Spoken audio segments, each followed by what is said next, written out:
Today I'm going to be making two different loaves of sourdough bread. I am going to be making the croissant loaf, which I've been wanting to make for some time, and I'm also going to be making a second loaf, which I have kind of created after one of my favorite grilled cheese sandwiches, which is going to be brie, blueberry, and summer savory, which is an herb that I grow at home. So to my bowl, I am adding my water, filtered water, and I'm adding about 675 grams of that to the bowl.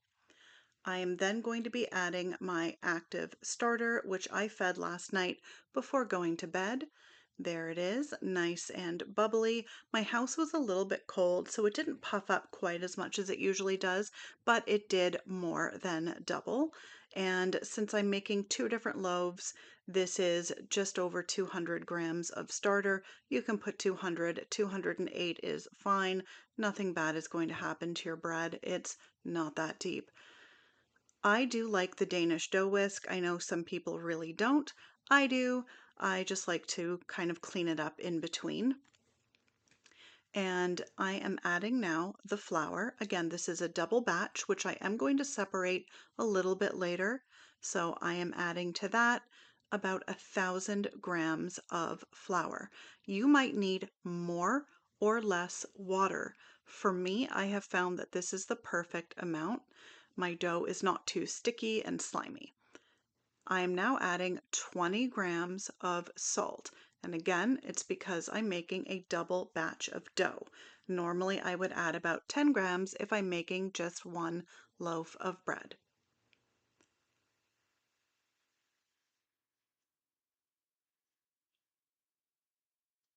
There we go, 20 grams. I don't like mixing on my scale. I always remove it. I don't want to put excess pressure on it or do anything to damage it. I really like my scale. So I'm giving it a good mix with my Danish dough hook, Danish dough whisk, whatever it's called. I can use this the whole way through.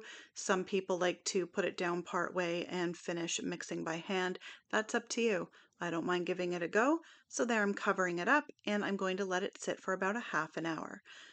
Now that I've done the initial mix, I've moved it over here for our first set of stretch and folds. The lighting is just better over here. So I like to stretch and fold it until the dough becomes like this, and you can see that it's not as cooperative as it once was. For my second set of stretch and folds, I am going to be adding in the blueberries. So I am just adding them into this jar where I'm then going to add some hot water and let them rehydrate for about 20 to 30 minutes while I'm waiting for the next set of stretch and folds. That's about 150 grams. I think if I were to do this again, I would use just a little bit less, and it's about 5.5 ounces. I would probably do maybe 4 ounces, 4.5 ounces next time. I found it was just very blueberry heavy. This is for my croissant loaf. I am grating up this frozen stick of butter. This stick of butter is going to be added in two different additions. So I'm grating half of it now. Once that's grated up, I'm going to place that back in the freezer until I'm ready to use it. You do not want your butter to be room temperature for this. You want it to be as cold as possible. This is my my summer savory. It is starting to flower a little bit, and while I'm over here, I thought I would show off my absolutely stunning habaneros. My cute little tree is producing so many habaneros right now. She is so happy. There are so many on here. I cannot wait to eat them. Think And my everything is little for you, beggars don't you? here. Don't you? Hey? But it's not. You can't have my sourdough bread. You can't. You certainly cannot. Mm-mm. Had You to take that can't. little bunny break because their room is right off the kitchen and they're always begging for delicious food. So here I am getting ready for my second set of stretch and folds, and I'm dividing the dough in half here. Each container of dough now has about 950 grams of dough. So for this one here, I'm just sort of spreading it out a little bit to add the butter to it and just dumping the butter on top. Some of it was a little bit frozen onto the plate, totally fine, and then stretching and folding that in. And I didn't want to overwork it this time, which is why I gave it such a good stretch and fold the first time. This time I gave it a few turns, but I didn't want to get the butter all melty, and I was not proofing this one at a super high temperature like I can proof the other one. You don't want the butter to become melted or liquidy or anything, so it's not recommended to proof this specific dough at higher than about 73 degrees Fahrenheit. I think around 22 degrees Celsius. So this one was good at room temperature. The other dough, the blueberry dough, I proofed at a higher temperature just by putting it inside the microwave with a hot water bottle and letting it proof at about 80 degrees. I find that really helps. So I've got my dough in a nice little ball there, put on her cute little shower cap. This is my homegrown summer savory and also some dried savory because I really wanted that nice taste all throughout the bread. I didn't want to put too much to make it overwhelming, so this was about 2 teaspoons of dry and a teaspoon of fresh, and I would add more next time, but this is my first time making this loaf. This was half of my blueberries. I will add the other half at the next and final set of stretch and folds. So with the blueberries, adding them in can be a little bit difficult. They're going to want to pop out and escape. Just do your best. What I found is when I dump them on, I just kind of press them down a little bit with my hand or my knuckles and then start folding the dough over. So that helped a lot. I have been making sourdough for a little while now, and I just find for me trial and error really helps, seeing what other people are doing as well, and I like to stretch and fold my dough until it becomes non-cooperative like this. A lot of people do just the 4 of them, basically quarter turns for each one. I like to work my dough a little bit more. I find I end up with a nicer, fluffier result at the end, but it's entirely up to you. Let me know if you've made sourdough and what your favorite flavor combo is so far. I really appreciate just a plain white loaf, but I do also really like to do some cool inclusions.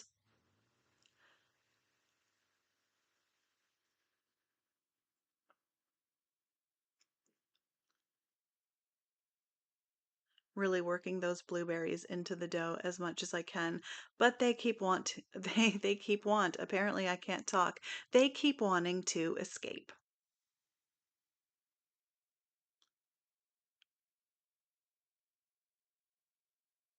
Get in there, you little blue bastards.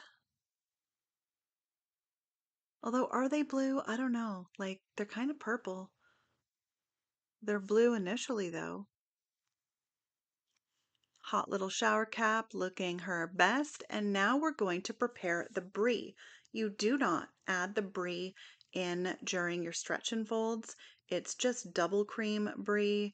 And I put in, I forget how much. I'll have a look here in a second. My scale will tell me, but I think it was about 100 grams. You don't want too much. Yeah, it was 100 grams.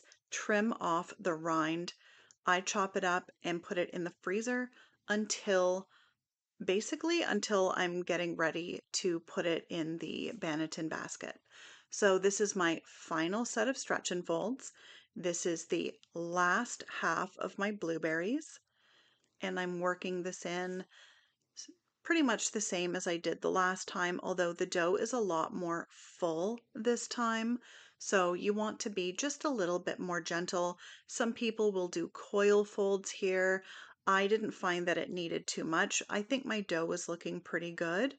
I don't love coil folds, but some people do. Some people love stretch and folds. I find those are usually a bit too rough. And here, look how beautiful. This dough is so soft and nice, but I didn't find it being really greasy. And I'm just stretching it out a little bit to add in the final half of the grated frozen butter that's been in the freezer until basically right that moment. Stretch and fold it in. And again, you do not want to work it to death. Just stretch and fold it in until it's been combined. Let it finish bulk fermenting and hang out at not too high of a temperature. And this dough I just found was so simple to work with. I really enjoyed working with it. I also really enjoyed the result. And look at my cute little girl. Oh my God, I just want to pinch her little tail. So here I am after the bulk ferment of the blueberry loaf, just stretching it out here to laminate the brie into the dough. It was really nice and airy. I did think I was recording. Unfortunately, I wasn't, but just showing the jiggle and the puffiness of it. But then I discovered I didn't actually hit record. So I folded about half the brie onto the dough there, and now I'm just stretching it out in another direction. I'm going to add the other half of frozen brie. It is not room temperature, it's not fridge temperature. This is rock hard frozen brie. Okay, so I'm adding it in there. I just wet my fingers a little bit just so it doesn't get all stickified. Try and seal up the edges a little bit there as well because you do not want this brie leaking out too much. Some of it will during the bake, but and that's fine. It's going to make a nice sort of buttery brie flavor. But I'm just getting it ready, shaping it here, and I'm going to stick it in the little Banneton basket thing that I have and just let it hang out overnight and do its thing. I'm going to bake these off in the morning and they're going to my in-laws. So there we go, my little blueberry brie summer savory loaf baby in her cute little basket where she's going to go night night. I also really like these baskets. They're collapsible, which is great, so I can just smush them down pretty flat and hang them up in my pantry. Now we're going to give this surface a little spritzy spritz with some vinegar and water to get that blueberry guck off.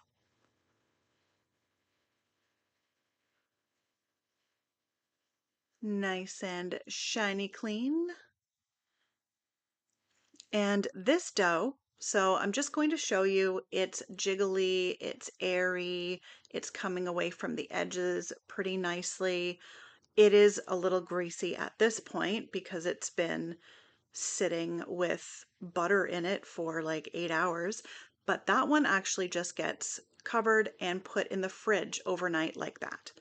So this is the next morning. I'm getting ready to bake this dough. So I put it in there probably an hour before I went to bed. And I like to bake mine in loaf pans. The round loaves are cute, but I just prefer the loaf pan. So just getting that out, drop it into a parchment lined loaf pan. You could use oil if you want. You could probably use nothing. Mine are nonstick. I just like the parchment. So getting that all set up there. I'm not doing anything crazy or fancy with the cut, just a straight cut down the middle. If I'm doing a plain white loaf, sometimes I'll do a cute design or I'll do an X. But because this is absolutely busting at the seams with blueberry and brie, I didn't want to get too crazy. So there is that. Now this is where the butter loaf comes out.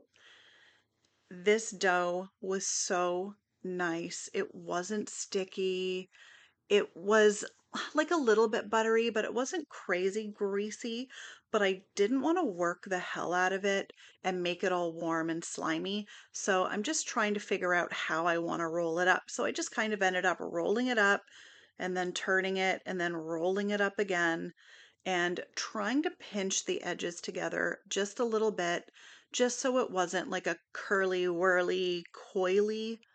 looking loaf. Like some people do like that sort of croissanty look, which I think is cute, but I'm just sort of pinching the edges together there. And because it's loaded with butter, I didn't want to do these big, deep gashes in it.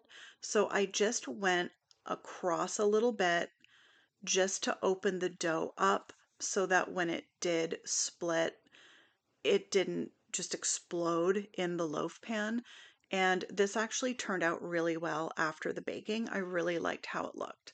So for these to create steam, I just spray a little bit of water inside, just like that. Sorry, I didn't show that better, but I couldn't see into my phone that was recording. But that's just a little spritz bottle with plain water, nothing special, nothing fancy. Cover that up. Off that goes into the oven, doing the same with this one. It's got the butter, so I didn't put quite as much water in this, and I find that works really well for me. That went in about 40 minutes covered, and then another 15 minutes uncovered, and that was my final result. The croissant loaf turned out so gorgeous. And the blueberry one had such a beautiful flavor. It wasn't quite as fluffy as I was hoping, but it was really weighed down with a ton of cheese, so who's complaining? So there we have it.